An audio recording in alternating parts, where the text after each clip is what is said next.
So I want to bring an example to explain stem cells, especially hematopoetic stem cell differentiation. So it's a little difficult term, but hematopoiesis is a hema means a Greek blood, and this poiesis is to make. So think about our blood. Our blood contains red blood cell, which is almost composing like 40 to 50% of blood volume.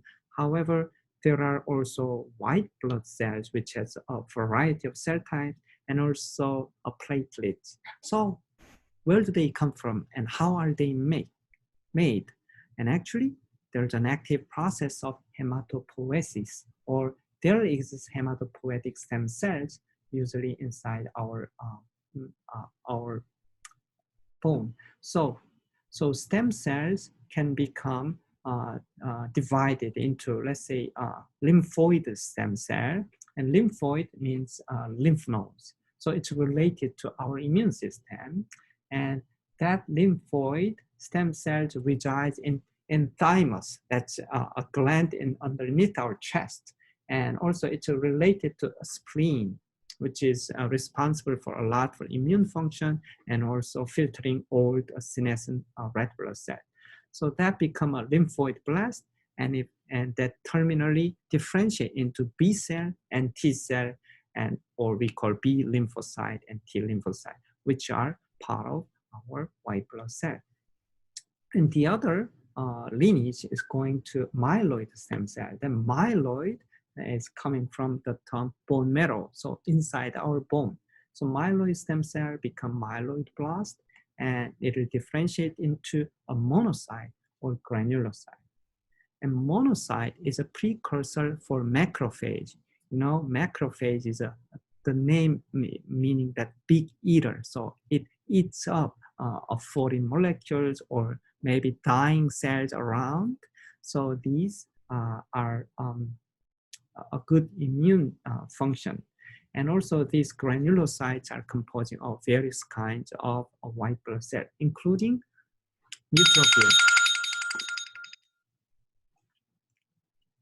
And the erythroblast becomes a red blood cell, and megakaryocyte blast actually pinch off from the cell into making plate cell. And this red blood cell or RBC and platelets having no nucleus.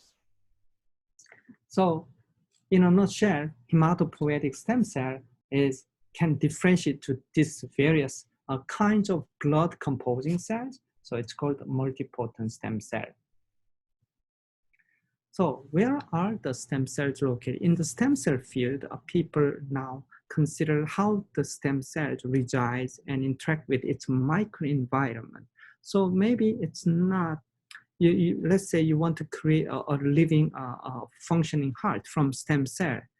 Does that just growing in vitro, the stem cells will form a heart?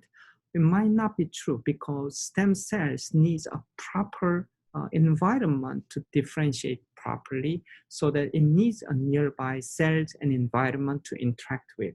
So that concept is coming as a stem cell niche. So there's a good review. So this is a reference, so it's a little advanced, but I think it's important to understand the adult stem cell locations in our body, and that's termed as a stem cell niche, okay? So niche, it's referring to a microenvironment within the specific anatomic location where stem cells are found, which interact with stem cells to regulate the cell fate. Just for example, like the thymus, that T cell in the immune system, T comes from thymus. So to develop into a properly functioning a specific T lymphocyte or T cell, they have to mature inside the thymus, and that environment provides a stem cell niche. So let's consider like tissue type, a hematopoietic system.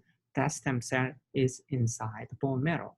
And another example of a interfollicular epidermis are in the basal layer of epidermis. So this is an example of a stem cell potential use. You can see many diseases or baldness, blindness, missing teeth, wound healing, virtually almost all kinds of disease may benefit from understanding and engineering of this stem cell.